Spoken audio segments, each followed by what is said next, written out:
अनुवादक की कुछ परीक्षाओं को छोड़कर, जैसे राजभाषा अधिकारी है, हिंदी अधिकारी है, इस तरह की भर्ती परीक्षाएं जो आती हैं उनमें राजभाषा से संबंधित संवैधानिक प्रावधान और राजभाषा वार्षिक कार्यक्रम से प्रश्न पूछे जाते हैं।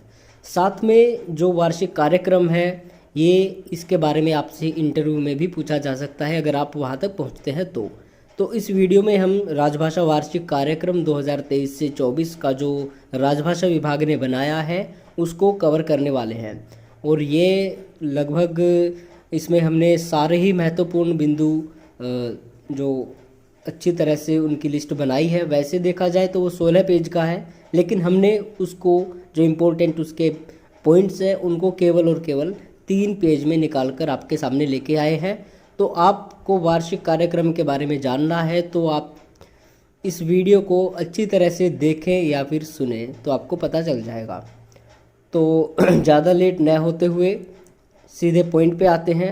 यह संघ का राजकीय कार्य हिंदी में करने के लिए वार्षिक कार्यक्रम 2023 से 24 का अर्थ है 2023 अप्रैल से 2024 मार्च तक जो हमारा वित्तीय वर्ष होता है।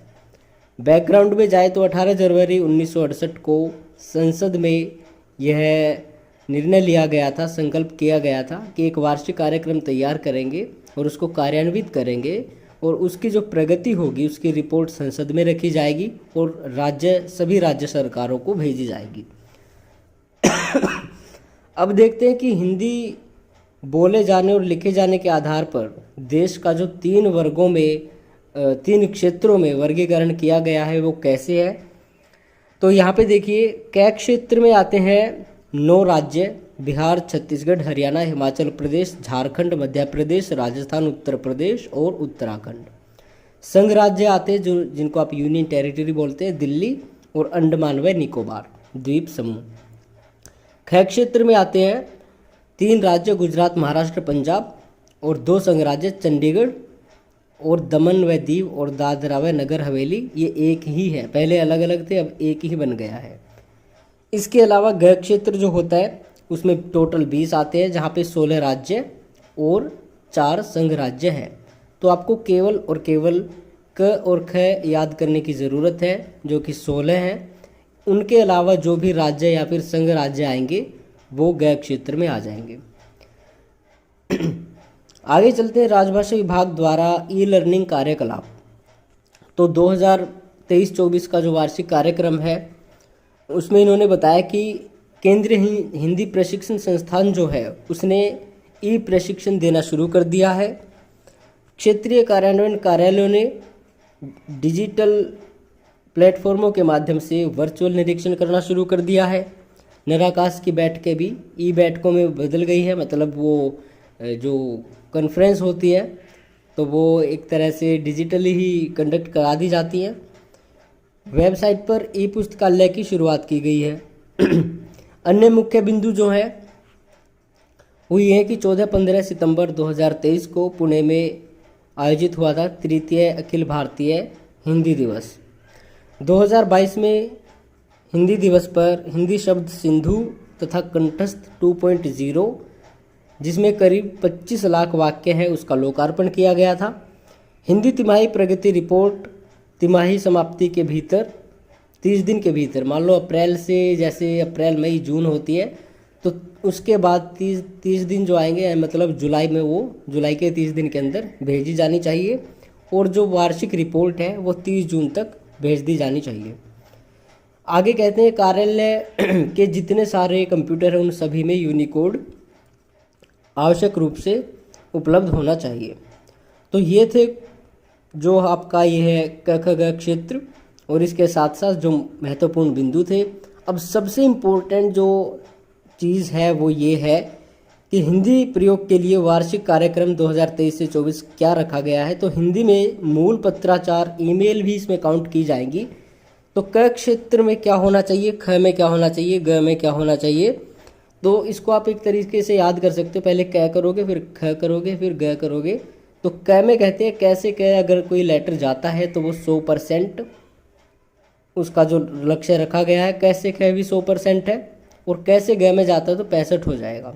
इसके बाद ख क्षेत्र की बात करें तो ख से क में जाएगा तो 90, ख से ख में जाएगा तो 90, अगर ग में जाएगा तो 55%, और ग क्षेत्र में कहीं भी जाए, ग में जाए, क में जाए, ख में जाए, वहाँ पे 55% ही रहेगा। तो ये इम्पोर्टेंट है मूल पत्राचार जो हिंदी में होना चाहिए। हिंदी में टिप्पण की बात करें तो टिप्पण जो है 75%, 50%, 30% क ख ग क्षेत्र के हिसाब से। आगे हिंदी टंकन करने वाले आशुलिपिक एवं कर्मचारी की भर्ती वो 80, 70, 40 है। तो आपको कुछ ये शुरू के 5-6 पॉइंट याद करने की ज़रूरत है, उसके बाद एक ट्रिक बताएंगे, वो आप आसानी से अप्लाई कर सकते हो। हिंदी में डिक्टेशन कीबोर्ड पर टंकन 65, 55, 30। तो देखो 30-30 हिंदी में टिप्पण ग क्षेत्र में हो रहा है, तो इस तरह से आप इनको लिंक कर सकते हैं। हिंदी माध्यम से प्रशिक्षण 70, 60, 30 और हिंदी प्रशिक्षण ये 100% होना चाहिए। तो हिंदी माध्यम से का अर्थ क्या है कि कोई प्रशिक्षण हो रहा है, मान लो किसी डिपार्टमेंट में कोई चीज़ लागू हो रही है, तो भाई उसको हिंदी माध्यम से भी बताया जाना चाहिए। तो वो कितना होना चाहिए, 70, 60, 30। और अगर हिंदी का ही प्रशिक्षण दे रहे हो, जैसे भाषा आपको सिखानी है, टंकन सिखाना है, आशुलिपि सिखानी है या फिर कुछ और, तो वो 100% ही हिंदी में होनी चाहिए। अब हिंदी का प्रशिक्षण आप इंग्लिश में दोगे या किसी और भाषा में दोगे तो वो तो एक कॉमन सी बात है, वो नहीं चलेगा। आगे हिंदी में प्राप्त पत्र का उत्तर हिंदी में ही देंगे, ऐसा नहीं कि हिंदी का लेटर है तो इंग्लिश में दे दिया। द्विभाषी, अब देखो यहाँ पे एक ट्रिक लागू होती है, जहाँ पे द्विभाषी हो, दो भाषाओं की बातें हो, तो वहाँ पे 100% ही लक्ष्य होगा। तो द्विभाषी प्रशिक्षण सामग्री 100% होनी चाहिए। अब देखो नीचे दोनों भाषाएं आ गया, तो यहाँ पे भी 100% तीनों क्षेत्रों में। वेबसाइट द्विभाषी हो, यहाँ पे भी 100%। ये आगे द्विभाषी है 11वें पॉइंट पे, ये भी 100%। आगे पुस्तकों की खरीद की बात करें तो तीनों क्षेत्रों में 50% होगा। कार्यालयों का निरीक्षण न्यूनतम 25% होना चाहिए। अनुभागों का निरीक्षण वो भी 25% होना चाहिए। और अगर विदेश में कार्यालय है तो उसका कम से कम एक बार 1 साल में निरीक्षण होना अनिवार्य है। आगे अनुवाद की बात आ गई तो वो भी 100% आपको बता ही दिया है। ये 15वां पॉइंट थोड़ा कॉम्प्लिकेटेड सा है, आपको याद करना पड़ेगा। आगे बैठकों की जो बात है वो बहुत इंपॉर्टेंट है। हिंदी सलाहकार समिति की बैठक 1 साल में 2 बार होनी चाहिए। निराकाश की बैठक 1 साल में 2 बार होनी चाहिए, जो कि हर 6 महीने में 1 बैठक होनी जरूरी है।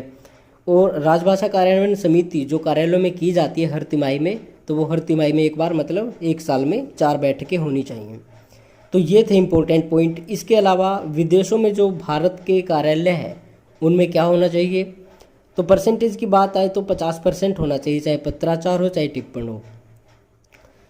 उसके बाद कहते हैं निराकाश की भारत में तो 2 होती हैं, अगर विदेश में तो भाई वहाँ पे सीधी सी बात है कम ही होगा काम, तो वो 1 बैठक होनी ज़रूरी है।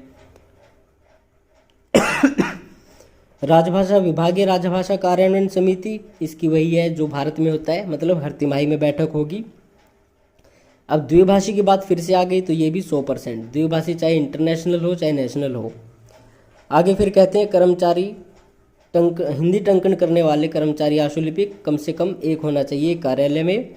और दुभाषियों की व्यवस्था भाई 1 तो होना ही चाहिए, जो स्थानीय भाषा से हिंदी और हिंदी से स्थानीय भाषा में इंटरप्रीट कर सके। अनुवादक होते हैं ट्रांसलेटर और इंटरप्रीटर होता है दुभाषिया। इन चीज़ों का आपको पता होना चाहिए। तो ये इतनी सी बात थी, पूरे 9 मिनट में हमने समाप्त कर दी है। अगली वीडियो में देखेंगे कि जो संवैधानिक प्रावधान है उनको एक अच्छे ढंग से याद कराने की आपको हम पूरी कोशिश करेंगे।